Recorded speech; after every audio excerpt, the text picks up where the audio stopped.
Okay, so before we start, I do have a couple like mini questions. So feel free to type in the chat like for to answer these two questions, like what's your previous like coding background? Maybe you have some Python experience, maybe you have coding experience in a different language, or you're just starting to learn coding. And second, like which system are you working with? Because well, some of these things we are using might not work for all of the system. It's kind of a messy, but inevitable. So feel free to type in the chat and I'll see for a few seconds. Okay.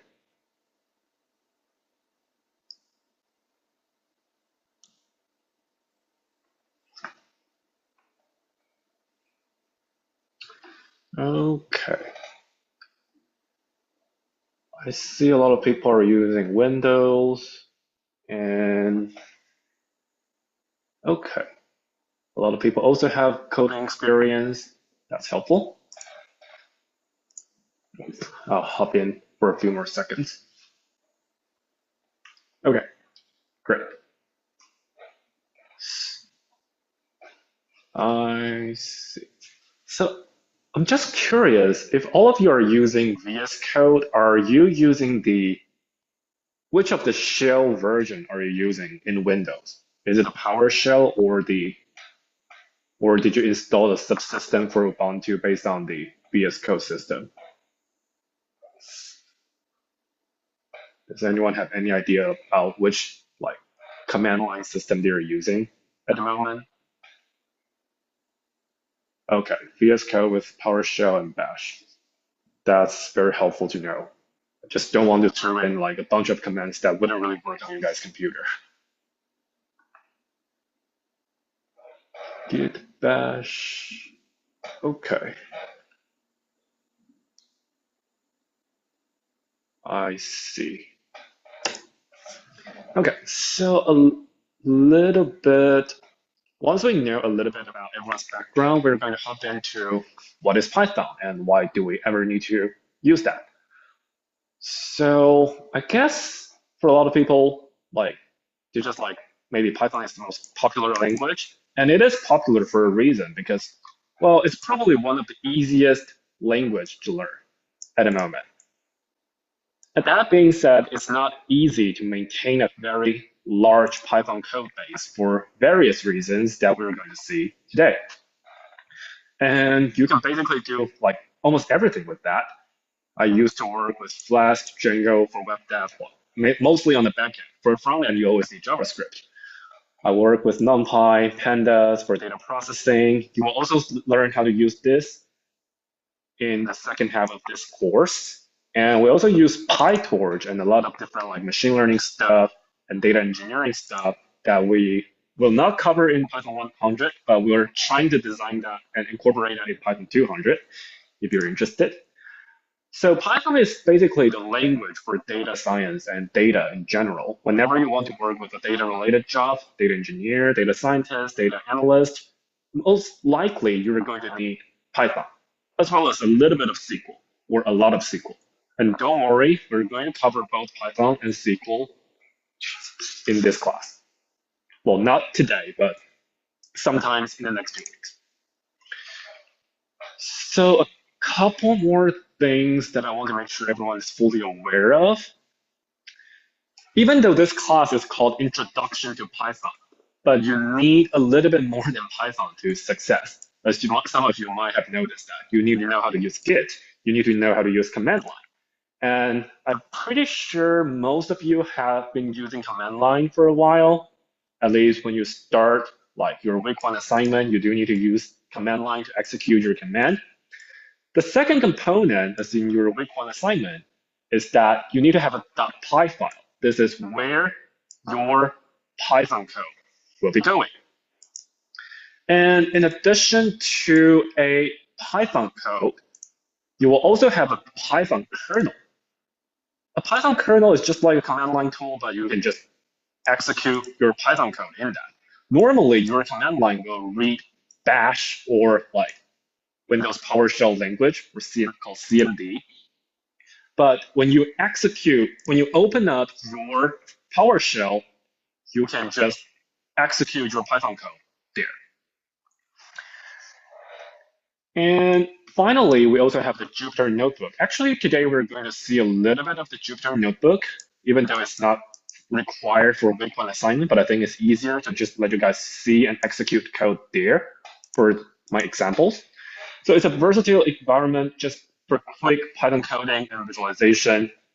And it's a little bit more interactive experience, and I would encourage everyone to get a hands-on. Well, you will need to use them later on in the course as well. So let's move on to this Jupyter Notebook. Let me switch my screen sharing. So if you copy and this Jupyter link, you should be able to go to this thing that I'm currently screen sharing.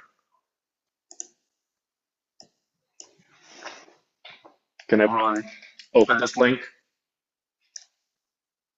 Or can at least see the screen here?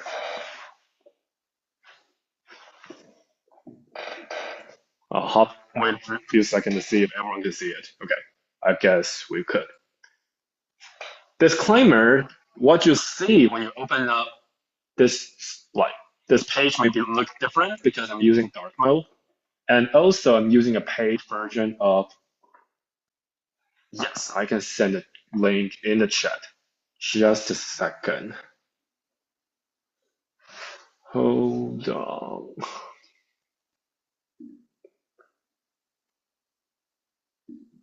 Let me just send it in the chat.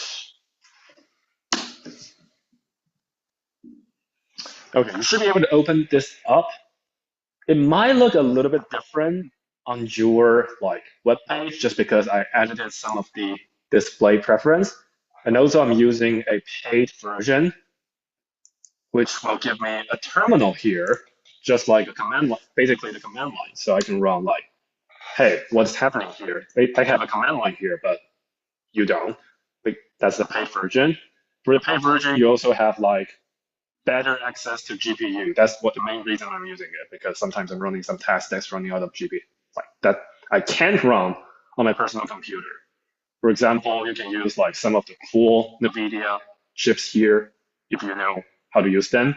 But those things are expensive, and for the purpose of this class, we don't need that.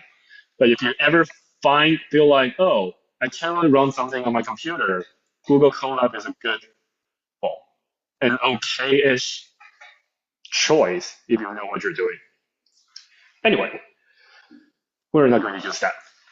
So, what is a Jupyter Notebook? A Jupyter Notebook is basically a extended Python environment where you can type in a typeset language so that you can just, okay, I can type whatever I want to run here instead of writing in a different document. And it also provides a coding environment, a coding interface where you can just enter your Python code and hit run here. You can also hit run with, I'm using a Mac, so it's Command Enter. I think it's Control Enter on the Windows system. Correct me if I'm wrong. I don't have a Windows with me, but I think it should be Control Enter. And the good thing about it is that you don't need to worry about too much dependency issues. You just click and run for that. So the first example we're going to see today is the string and ASC2 conversion. So I guess in week 1, we have seen, in the week 1 material, we have seen some basic type conversion. We know Python is weakly typed language, which means that the type does exist. We have integer, string, floats, and so on. But you don't always see the type. Well, in the IDE, you might be able to just hop over this to your variable and know what is the right type of it. But in general, the type is not specified. And you can actually change the type of many things. So in this example, we're trying to just show you some of the string and integer conversion that's not, I'm not sure if it's included. Well, that's common in Python. So the first thing is, how many of you have learned about ASCI before? Like ASC table. How many of you have seen that before? Just type it in the chat. Like, have you seen those things before? Okay. So for those of you that might have less experience with ASC coding, it's basically for the computer, everything are numbers. So the computer is not treating like my character A as an A. It's treating it as a number 65, but it's displaying it as an A. The ASC coding is basically a standard convention for computer to read and convert across your character and your string. And ASC is the basic like components of English. You can go to this table and see like, oh, for all the exclamation mark and so on, you have like different conversion. You may want to ask, oh, how about other language like Japanese or Arabic? Well, that's a huge problem that we'll not worry about in this class, but there are other encoding systems. But basically, you can encode every string you see on the screen into a number, and that's how the computer reads it. And the AX, and in Python, we use two functions, the ORD and character, and CHR basically, to kind of manipulate that. So when you enter ORD of A, it will throw you back 65. When you enter CHR of 65, so ORD is converting the string into the number that the computer is actually reading. And CHR will convert the character back into the string that human read. So here are two examples of that.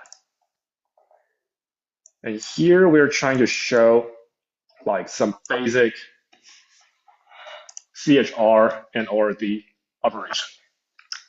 And by the way, this is a handy tool in Python that allows you to print out the stuff inside. Whenever you're printing something, you can just use F to concatenate the string here, basically catching the variable. So here I'm just showing you an example. First one is the same as the example above. Second one is, okay, I have a ASCII value of 66 and I'm converting that into the string. You can see that output here is 66 is B, 65 is A. It's actually from A to Z. So from capital letter A to capital letter Z, it's from 65 to 90 something. I can't remember. And some weird thing is that lowercase letter has a larger number. I don't know why. You don't need to memorize this. But the thing is, it's actually a very handy tool to allows you to do some like conditional formatting. So let's try to tackle this couple examples here. Now that we have seen some basic of ASC2 example, and we have two multiple choice questions and one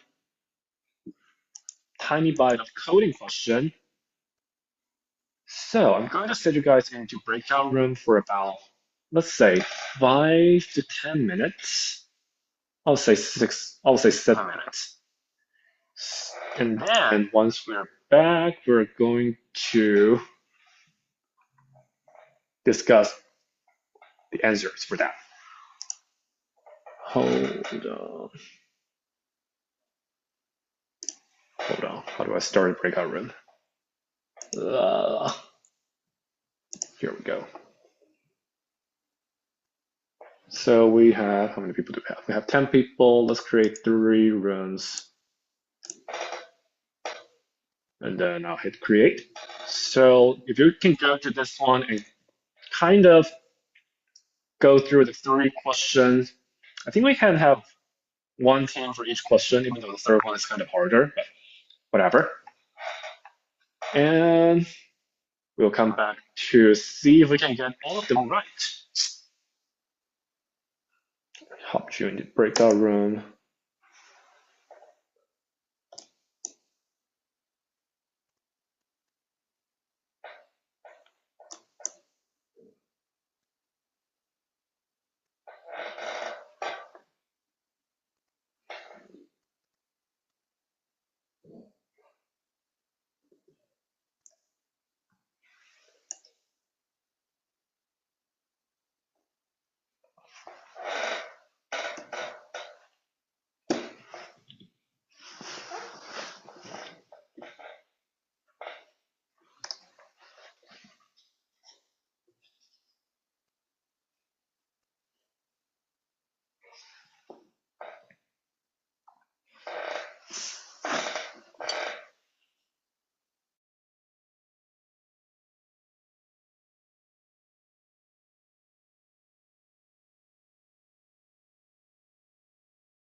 Cool. Is everyone gotten back? I believe so.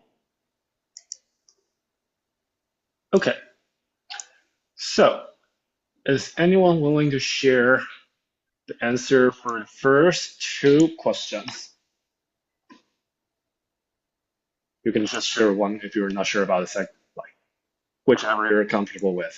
Maybe just one question, maybe two questions. Anyone?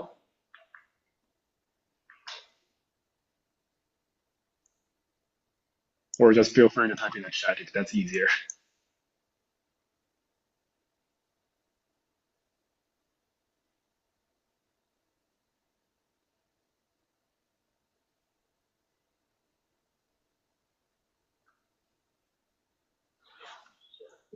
Okay, I see some correct answers in the chat.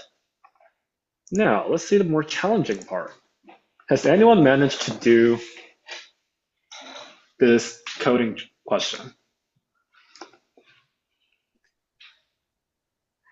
Or willing to share their thoughts about it? Maybe you're halfway through and you're willing to share about what you have done so far, what you have tried. Maybe it worked, maybe it doesn't work. We can see. Anyone? Okay. We have Seni.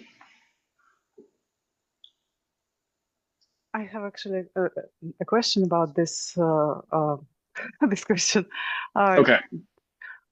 Because I think that it could be two different approach to solve this, um, to write this function.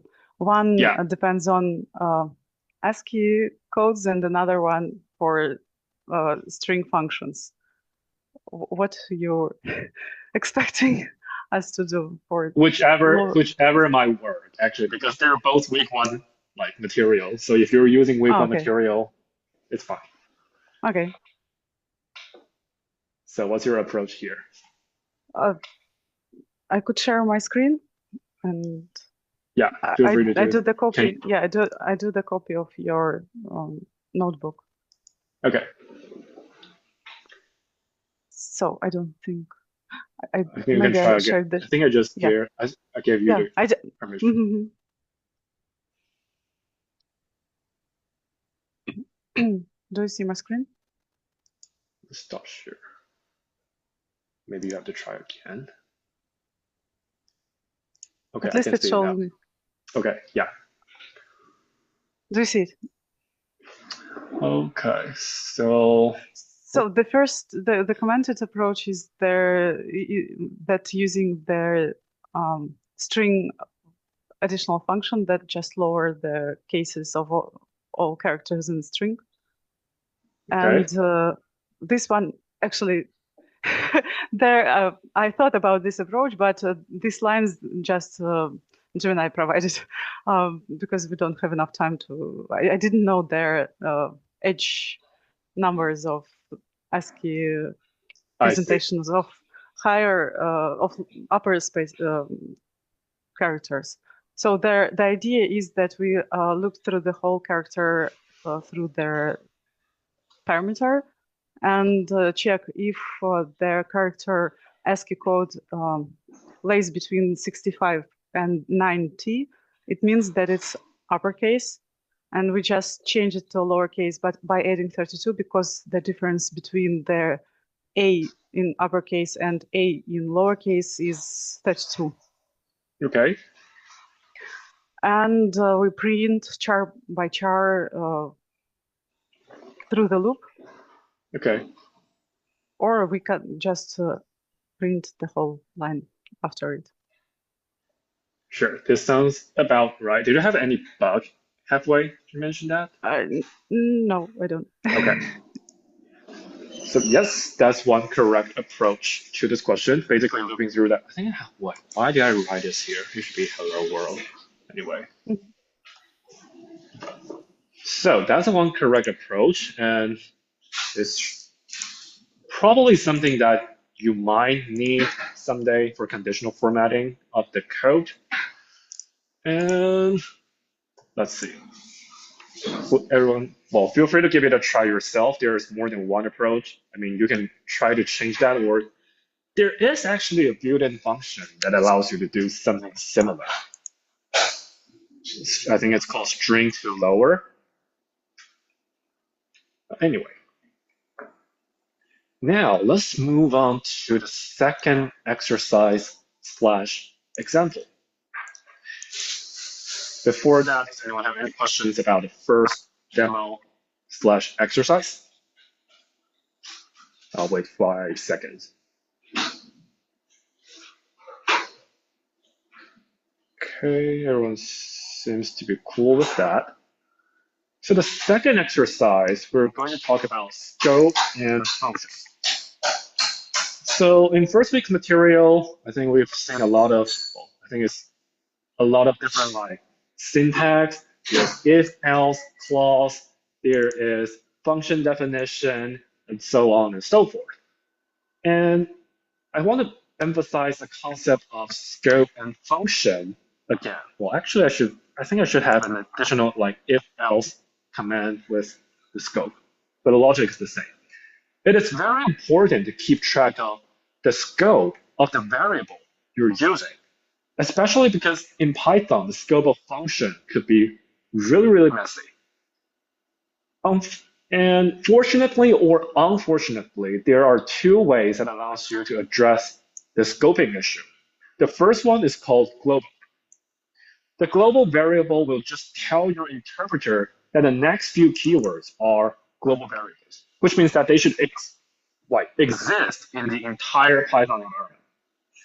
And this, so that you can just use it and modify that. And modifying this global variable, modifying whatever it is inside the function will also change these things like in your entire Python environment. So be careful when you're using global. There are a lot of different mistakes associated with that. Second keyword that might be helpful is non-local. So non-local, I have a typo here. So the non-local keyword will tell your interpreter the next few words or next few variables are created in the previous scope or the scope above, so that you can still access them. And for example, if I have something like, oh, I don't want to. Why is it showing this AI thing? For example, this is here. The problem is, well, this maybe I shouldn't really spoil the fun. But if you try to run this, you will see an error in the first one. The error in the first one is say unbound local error, which means that, okay, you don't really have a local variable called count. But you may say, hey, wait a minute, I have something called count here. Why am I not able to use it here? Well, because your function, whenever you're creating a function, you should think about, okay, your function doesn't have anything outside, unless you tell it to do so. And there's also a second similar error that will pop up if I enter something here. Actually, I should call it into two separate cells so that you can see that individually. I'll just do it now. So this update count. Wait, why doesn't it work now? Anyway, make counter 1.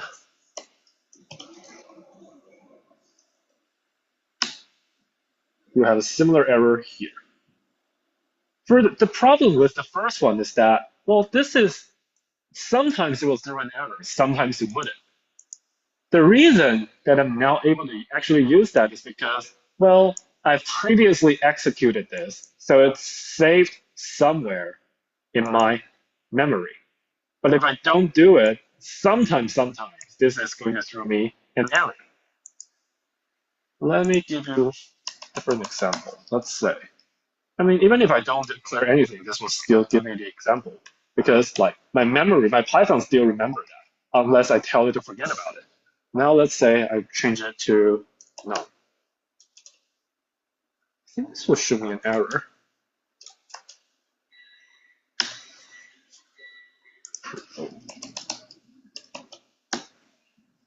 Well, it doesn't really change it correctly if you notice what it should do.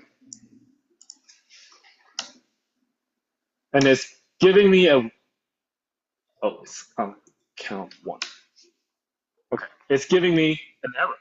Even though, hey, I have my num defined here, and I'm trying to do a plus one here and print it, but it's not doing as expected.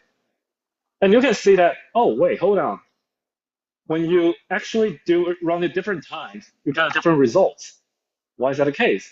Well, because sometimes there's another variable in your system that Python interpreter can actually get it, but sometimes they couldn't. That is the ambiguous of the functional scope. And there are a couple different ways to address this, and that is the exercise, the next exercise. Let's try to fix these two broken functions with global or non-local keywords. Let's give it a try. Again, I'm going to send you guys into breakout rooms and for about 5 minutes. Okay.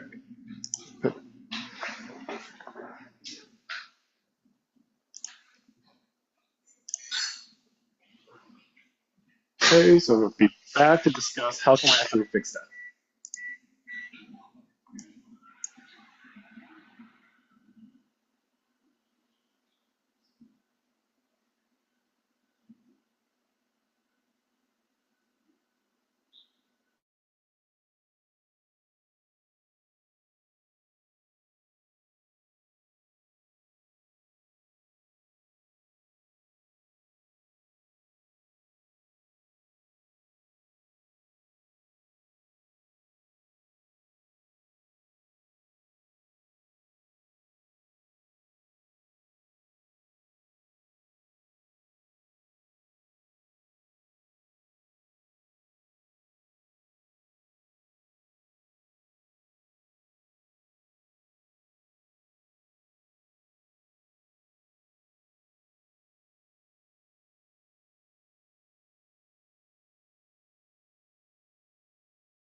Oh, okay, welcome back. So let's see the first one. Has anyone was anyone able to solve the first undefined, sometimes unbound local error, sometimes no error, which is a terrible thing in programming? Is anyone willing to share their thoughts about this one? How can we solve this?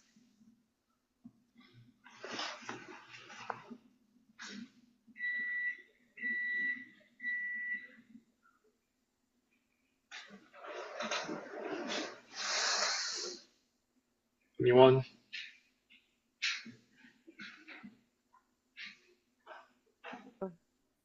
I, I could again suggest one of their way. We could send the num as a parameter to their function, and in this case, it would work. Correct. That's one way to use it. But actually, there is another way. Anyone else?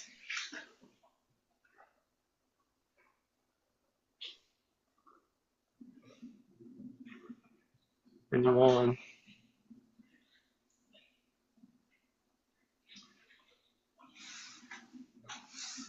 So my num actually is a global variable now, right? So how can I access a global variable inside a function? Can anyone tell me? Do you put like the global and then define that num is actually global so that it's going to look for num in global space? Correct. And now it's working as expected. And notice that if you keep doing this, it will just, well, each time whenever I'm running this cell, it's defining num as one, and then it will update that. But if I run it in a different cell, which means that I'm not always defining num as one, I'm doing update count one again, it will keep changing the value. The problem is, oh wait, but I don't really know what's happening inside, and that's a problem. That's a problem that you might actually face in real life. So I want to point out again, like, okay, then why don't we just pass the variable as a parameter? Well, there are cases where you can't really change the variable as a parameter. So what if I just pass num here? The problem is that is basically copying the variable into this function. And in some cases, that could be a very costly operation. For example, if you're like, for example, I want to say, let's say, input, let's say, a whole chunk of text into, I want to modify a whole chunk of text.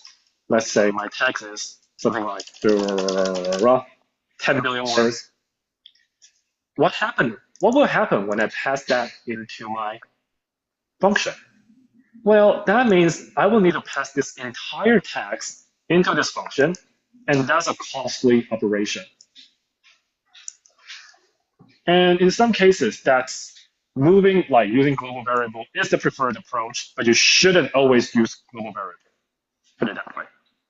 But it could solve some of your problems. Now, the second question. I'll pause a few seconds if anyone has any questions about the first one. Okay. Now, how about the second one? Any idea? I already have a positional argument here. So this function should know what is a count. But why is it still telling me it's an error? Why is it still telling me it's an unbound local error? Well, what can I do? So yes, this make counter function, now this count is equal to 0. Yes, but this counter function does not know yet. Basically, whenever you define a new function, even inside a function, think about it as you're starting a new page or something. This new function, counter, does not know anything outside. So you need to tell them, okay, this is a non-local variable. And now this should work. Any questions so far? I would say using non-local is very helpful when you're having like defining a function inside a function. I would say using non-local is a lot more common than using global in practice. And this might also be very helpful when you're like in future when you're doing like object-oriented programming, when you have a lot of OOP classes and variables hanging around. Sometimes it's very helpful to use non-local instead of defining it as a, let's say, like one of the attributes of your class. So that is a helpful approach here. Of course, similarly, you can just solve it by saying count, but this is a terrible practice in principle. Why? Because, hold on, your naming is starting clashing with each other.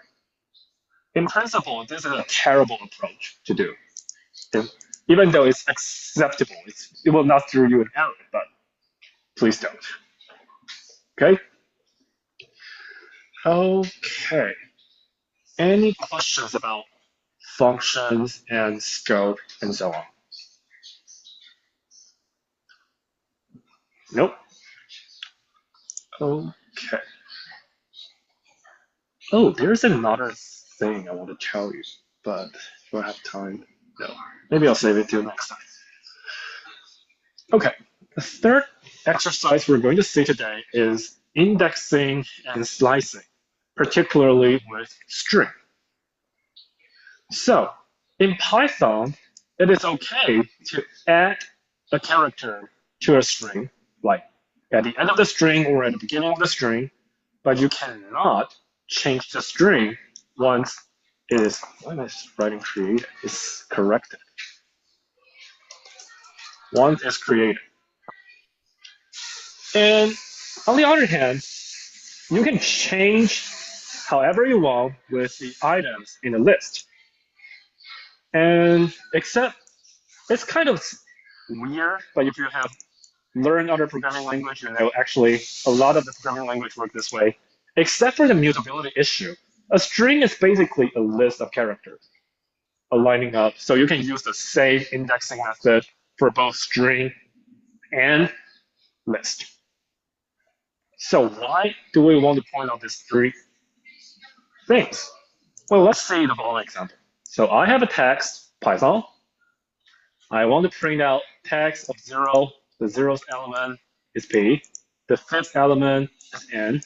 The last element, this is a Python feature that you can use negative indexing, is n.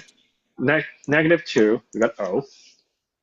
However, when I try to set this operation is basically trying to tell Python, okay, change the 0th element to a capital letter P.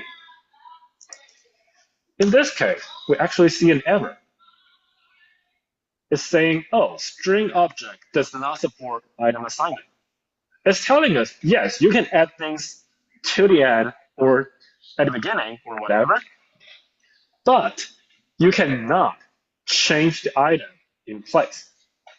You cannot just change this p from lowercase p to uppercase p. It's not allowed in Python. It is allowed in many other languages like C, C++, but it's not allowed in Python. On the other hand, if I do a similar thing, okay, I'm converting this text, Python, into a list. And you can see it's going to be, okay, P-Y-T-H-O-N, almost the same except with a comma in between them. And you can access them in a very similar way. 0th element is P, 5th element is N, -1 element is N. And in this case, you can actually change that character.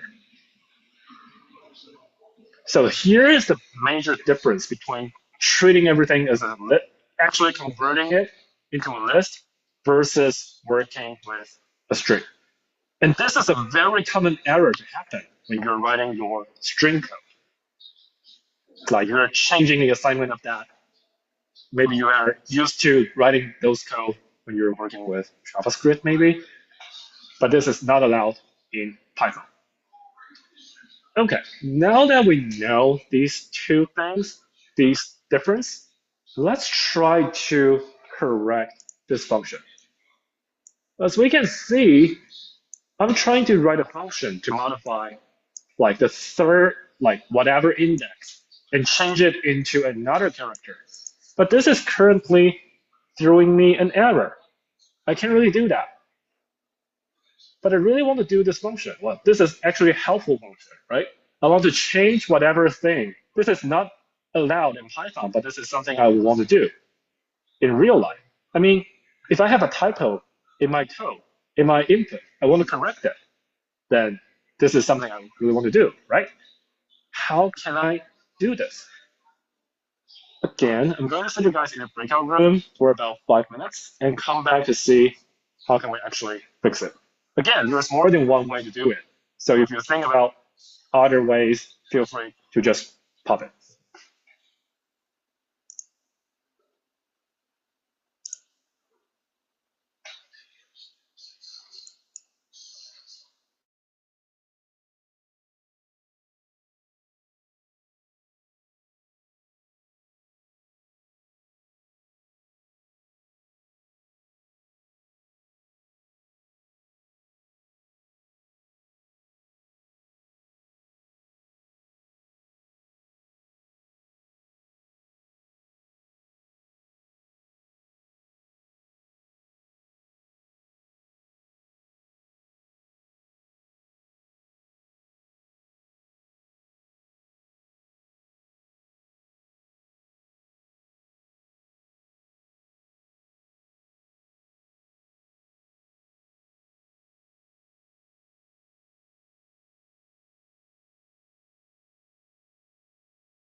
Okay, welcome back. All right.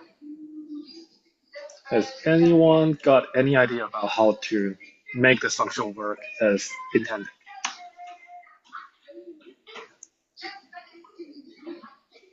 Anyone? Or you can just feel free to type your thoughts. Maybe this will work. Maybe you haven't got it through, but you think this might work. Or you try this, but it doesn't really work out. You're not sure about why. Anyone?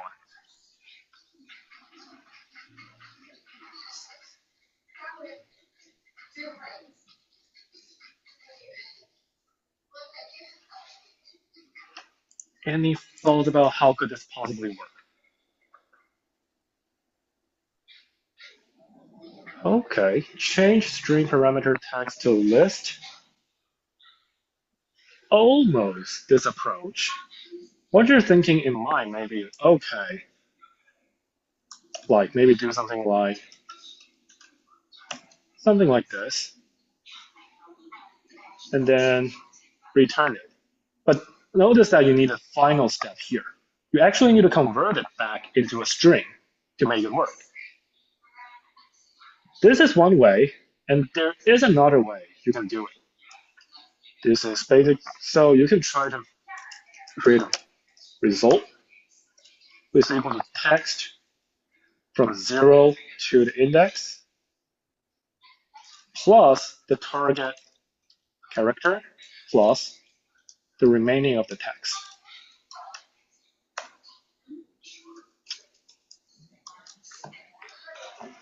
What this line is doing is that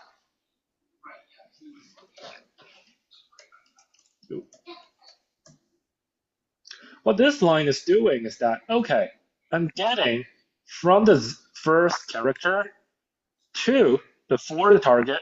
Notice that target is 3, so I'll stop at 2. 0, 1, 2. And then I'll change the third one by adding a new character and add the remaining part of the string into my result. I mean, we're not allowed to modify it, but we can always append things to a string, right? So what we're doing is basically concatenating breaking our text into 3 parts and concatenating all of them. And now this should be okay. I think this should be index plus 1. And now this is the result. Okay, so hopefully this shows like some basic operations with strings and so on. And I think that's all the exercise I have for this week. Feel free to let me know if you have any questions. So I think I'll post like the notebook, the solution, and the recording to the same place so that you guys can actually reference that. And in the meantime, feel free to let me know if you have any questions about the assignments from week 1. I'll have a little bit longer and answer any questions if you have.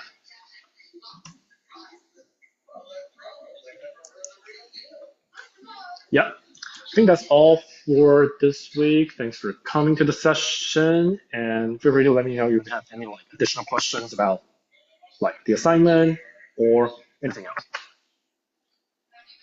Thank you. Yeah.